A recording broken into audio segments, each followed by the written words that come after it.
In this Adobe Premiere Pro tutorial, we're going to add a clean border around a video using the crop controls from the Properties panel.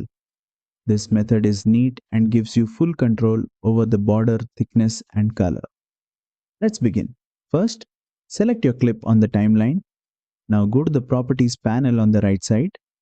Under the video section, you'll find the crop controls. Adjust the values like this. Left 2%, right 2%, top 4%, bottom 4%. But you'll now see the video shrink slightly from all sides. Next, right-click on the clip and choose Nest. Give it a name and click OK. Now, double-click the nested sequence to open it. Inside the nested sequence, move the cropped clip one track above so there is an empty track below it. Now go to the project panel, right-click and choose New Item Color Matte. Click OK and choose any color you want for your border.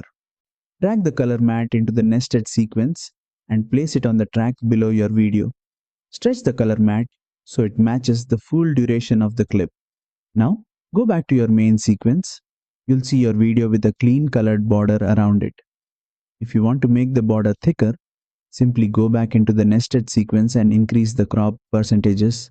That's how you create a clean and adjustable border in Adobe Premiere Pro. If this tutorial helped you, then don't forget to like, share and subscribe for more Adobe Premiere Pro tutorials.